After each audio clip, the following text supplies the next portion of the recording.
আসসালামু আলাইকুম রহমতুল্লাহি ওবরকাতুহু। সম্মানিত দর্শক, বর্তমান ডক্টর মোহাম্মদ ইউনূসের নেতৃত্বে যে অন্তর্বর্তীকালীন সরকার ক্ষমতায় আছে,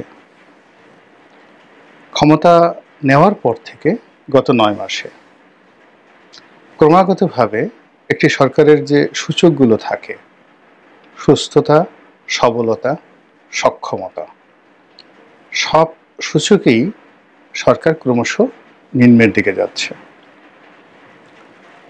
একটি রাষ্ট্র পরিচালনার জন্য সরকার ক্ষমতায় এসে যে সকল জটিলতা দূর করে এবং সেই জটিলতা দূরের উপরে কিন্তু সেই সরকারের সফলতা নির্ভর করে। এই সরকার ক্ষমতায় আসার পরে জটিলতাগুলো দূর না করে বরং অনেকগুলো জটিল সমস্যা ধামাচাপা দেওয়ার চেষ্টা করেছে, অনেকগুলো জটিল সমস্যা নিয়ে খেলাধুলা করার চেষ্টা করে চলেছে এবং নিজেরা অনেকগুলো সমস্যা তৈরি করে ফেলেছে। এর ফলে সরকারের বিরুদ্ধে জনমত এখনো পর্যন্ত রাস্তায় নামেনি। তবে সরকারের যারা স্টেক হোল্ডার, রাজনৈতিক দল, এই রাজনৈতিক দলগুলোর মধ্যে সবচেয়ে গুরুত্বপূর্ণ যে রাজনৈতিক দলগুলো রয়েছে, যারা আগামীতে সরকার গঠন করবে, তারা সবাই এখন সরকারের সঙ্গে দাগ কুমড়ার সম্পর্কে চলে গিয়েছে। আওয়ামী লীগকে নিষিদ্ধ করা হয়েছে। এখন নিষিদ্ধ করার ফলে এই দলটি জলে স্থলে অন্তরিক্ষে তাদের সর্বশক্তি দিয়ে বর্তমান সরকারকে নাস্তানাবুদ করার চেষ্টা করবে। অন্যদিকে আওয়ামী লীগকে মোকাবেলা করার জন্য তাদের একমাত্র যে অ্যাসেট, শক্তি, সেই শক্তিটা ছিল বিএনপি। বিএনপির সঙ্গে সরকার সেই সম্পর্কটা স্থাপন করেনি, করতে পারেনি, অথবা বিএনপিও সরকারের সঙ্গে একটি কৌশলগত সম্পর্ক স্থাপন করতে চায়নি বা করেনি। ফলে এই দুইটি পক্ষের মধ্যে, অর্থাৎ বিএনপি এবং সরকারের মধ্যে যে অন্তর্নিহিত সমস্যা, প্রথমে এই সমস্যাগুলো ছিল সাইকোলজিক্যাল, মানসিক, তারপর এই সমস্যাগুলো চলে আসে বাস্তব সমস্যায়। এখন এই সমস্যাগুলো এত ব্যাপক আকার ধারণ করেছে যে এক পক্ষ অন্য পক্ষকে পরাজিত করা ছাড়া কোনো উপায় নেই। যেমন ধরুন, সারা বাংলাদেশে বিএনপির বিরুদ্ধে ঢালাও চাঁদাবাজি, মব সৃষ্টি, মামলাবাজি, জমি দখল থেকে শুরু করে যে সকল কর্মকাণ্ড এমনকি আওয়ামী লীগ করেনি, সে সকল কর্মকাণ্ডের যে বিস্তর অভিযোগ জমা হয়েছে। এখন এই সমস্যাগুলো নিয়ে যদি সরকার একটি ক্র্যাশ প্রোগ্রাম করে, তাহলে রীতিমতো কান্নার রোল শুরু হয়ে যাবে। প্রতিটি ইউনিয়ন, প্রতিটি উপজেলা থেকে শুরু করে সারা বাংলাদেশ মিলে 10 থেকে 15,000 যদি বিএনপির নেতা এবং কর্মীকে গ্রেপ্তার করা হয়, এলাকাতে লোকজন আনন্দে রীতিমতো সরকারের জন্য তালি বাজাবে। আর এই যে সর্বনাশটা বিএনপির ঘটেছে, এটা কিন্তু বিএনপি ইচ্ছে করে করেনি। বিএনপির প্রথম দিকে যে রাজনৈতিক অবহেলা, বা তারা এত দ্রুত ঘটনাগুলো ঘটে গেছে যে এটাকে সাংগঠনিকভাবে মোকাবেলা করা, বা ওই সময়টিতে সরকারের কর্তা ব্যক্তির সঙ্গে একত্রে বসে যেভাবে আইন শৃঙ্খলা রক্ষা করার ব্যাপারে বিএনপির দায়িত্ব কর্তব্য ছিল, সেই কাজগুলো না করে তারা জামাতের সঙ্গে প্রতিযোগিতা করে পুলিশের কয়জন কর্মকর্তা নিজেদের পক্ষে ভেড়ানো যায়, কতজন আওয়ামী লীগের কর্মকর্তাকে সরিয়ে নিজেদের দলীয় কর্মকর্তাকে সেখানে ঢুকানো যায়। একইভাবে বড় বড় ব্যাংক, বিমা, শিল্প প্রতিষ্ঠান, টেলিভিশন স্টেশন, অর্থাৎ কর্পোরেট জগৎ এবং জাতীয় জগতের যে লাভ ক্ষতি, এই বিষয়গুলো তারা সরকারের সঙ্গে, এনসিপির সঙ্গে এবং জামাতের সঙ্গে পাল্লা দিয়ে কাজগুলো করেছে। কিন্তু দেশের প্রত্যন্ত অঞ্চলে, জেলা শহরের বাইরে, গ্রামগঞ্জে বিএনপির যে সর্বনাশ হয়েছে, এমন সর্বনাশ জামাত কিংবা অন্য কোনো রাজনৈতিক দলের হয়নি। ফলে কি হলো, মানুষ সবসময় প্রেজেন্ট টেন্সকে স্মরণ করে। তারা এখন স্মরণ করছে যে বিএনপি তাদেরকে এই দুর্ভোগ দুর্দশার মধ্যে ফেলছে। কিন্তু কেন এই দুর্ভোগ দুর্দশা হলো, অতীতে কেমন ছিল, আওয়ামী লীগ এর চেয়ে বেশি খারাপ কাজ করেছে কিনা, এই বিষয়গুলো এখন জনগণ ভাবতেও চাচ্ছে না, মানতেও চাচ্ছে না। এর মধ্যে অর্থনৈতিক দুরবস্থা, বেকারদের যে সংখ্যা এটা বেড়ে যাওয়া এবং অভাবের কারণে গ্রামে যে চুরিচামারি, এই জিনিসগুলো মারাত্মকভাবে বেড়ে যাওয়ার কারণে পুরো দায় দায়িত্বগুলোই মূলত বিএনপির উপর পড়েছে। এখন সরকারের হাতে এটা একটা অস্ত্র এবং আগামীতে যে সকল বিকল্প চিন্তা করা হচ্ছে ক্ষমতার, সেটা ইউনূস সাহেবের পরিবর্তে যদি অন্য কেউ আসেন, সেক্ষেত্রেও এই কর্মগুলো বিএনপির জন্য একটা বিস্ফোরা হয়ে থাকবে। আর বিএনপি সেই জিনিসটি টের পাওয়ার কারণেই সর্বশক্তি দিয়ে তারা চাচ্ছে যে দ্রুত একটি নির্বাচন করে ক্ষমতা লাভ করে তারপর সেই যে অপারেশন ক্লিন হার্টের মতো একটি অপারেশন পরিচালনা করে তারপর নিজ দলের নেতাকর্মীদেরকে শায়েস্তা করা, দলীয় শৃঙ্খলা ফিরিয়ে আনা এবং জনগণের মধ্যে স্বস্তি ফিরিয়ে আনার জন্য এই মুহূর্তে তাদের ক্ষমতা দরকার। এটা হলো রূঢ় বাস্তবতা। কিন্তু আজ থেকে 6 মাস আগে, 7 মাস আগে যদি সরকার এবং বিএনপি এবং জামাত তারা যদি আসলে এই জিনিসটি সমাধান করতে চাইতেন, তবে রাজনৈতিকভাবে এটা সমাধান হতো এবং আজকের এই পরিস্থিতি তৈরি হতো না। ফলে এখন বিএনপি জামাত সরকার মুখোমুখি হয়ে গেছে এবং যার যত শক্তি রয়েছে সে তত চাপ দিচ্ছে। আগেই বলেছি যে সরকার যেহেতু খুব দুর্বল অবস্থানে আছে, ফলে কোনো রাজনৈতিক শক্তিকে চাপ দেওয়ার মতো অবস্থা তাদের নেই। তারা বড়জোর আওয়ামী লীগের নেতাকর্মীদেরকে গ্রেপ্তার করতে পারে, কিন্তু কোনো মব দমন করা কিংবা কোনো মিছিল মিটিং দমন করা, কোনো আন্দোলন এটিকে সহিংসতা যদি হয় আন্দোলনে, সেটিকে দমন করার জন্য যে মেশিনারিজ দরকার এটি এই সরকারের নেই।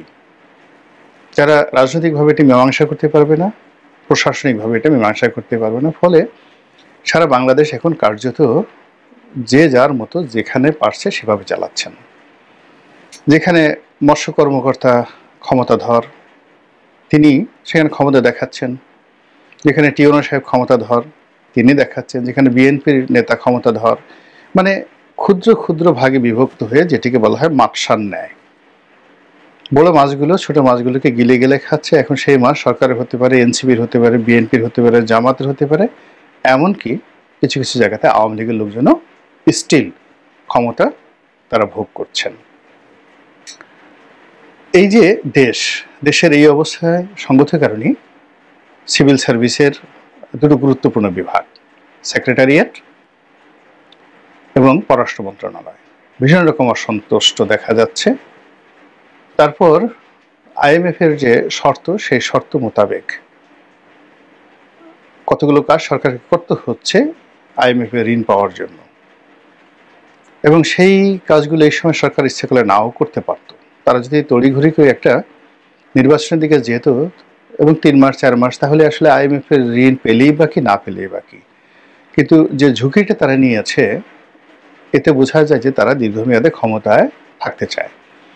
এই জন্য আইএমএফ এর ঋণ পাওয়ার লক্ষ্যে তারা জাতীয় রাজস্ব বোর্ডকে 2 ভাগে বিভক্ত করেছে।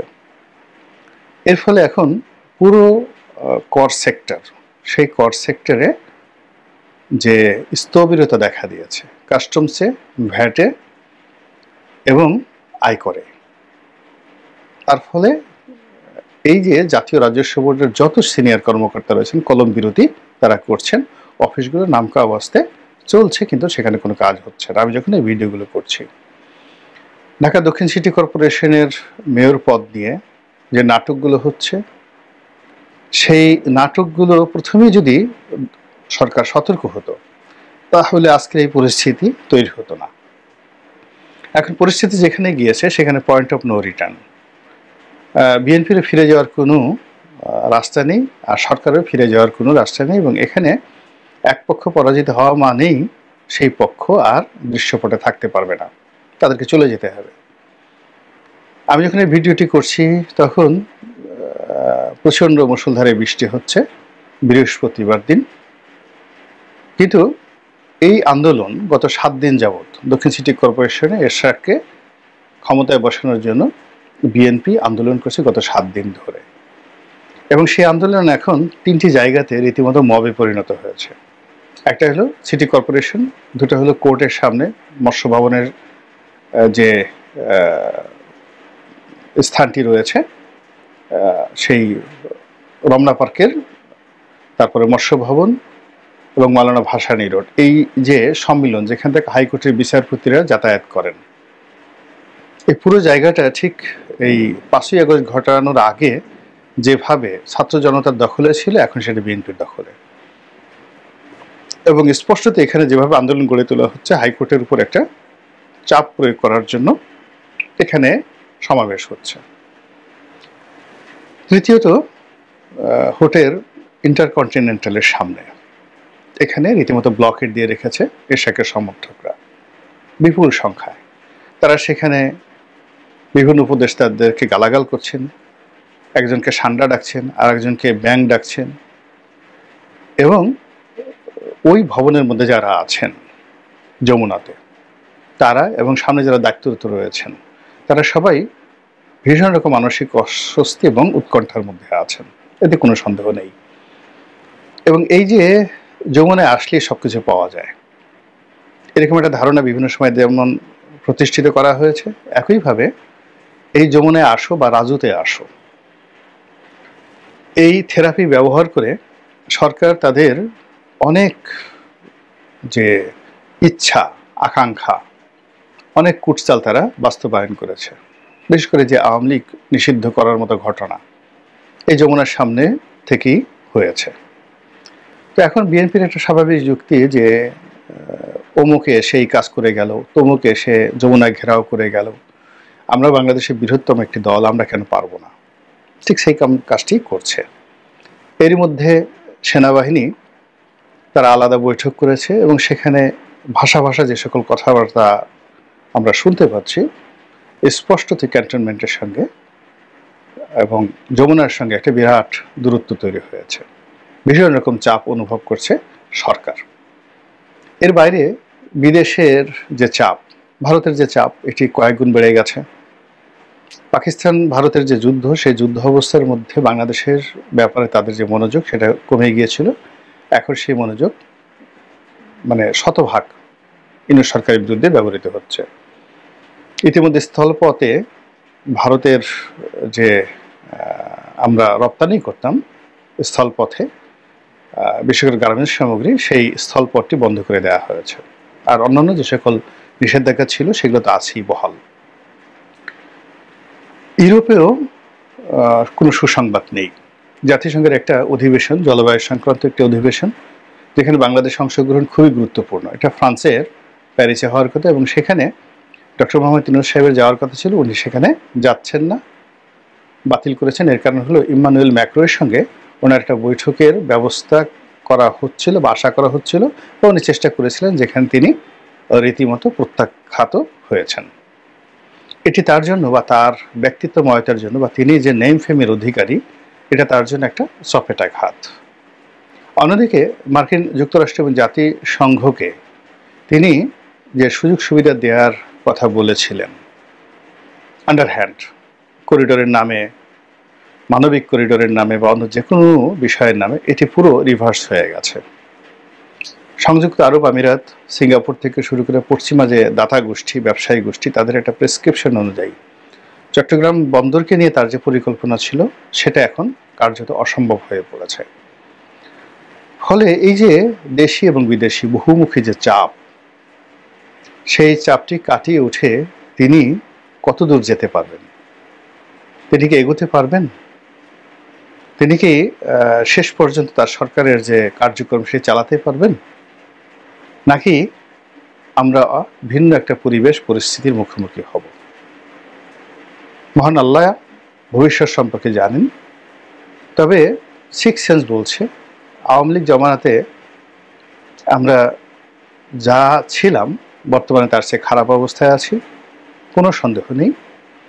আর এখন ডক্টর মোহাম্মদ ইউনূসের যদি বিদায় হয়, আগামীতে যে সময় আসবে বর্তমান সময়ের চেয়ে আরও খারাপ সময় যাবে বলে আমি মনে করছি। কিন্তু নিয়তির এমন একটা পাকচক্র, যে চক্র থেকে বের হওয়ার সাধ্য যেমন আওয়ামী লীগের ছিল না, ডক্টর মোহাম্মদ ইউনূসেরও নেই। আর আগামীতে যে আরও খারাপ সময় আসবে, সেই চক্র থেকে জনগণ আমরা ইচ্ছা করলে এখান থেকে বের হতে পারছি না। আল্লাহ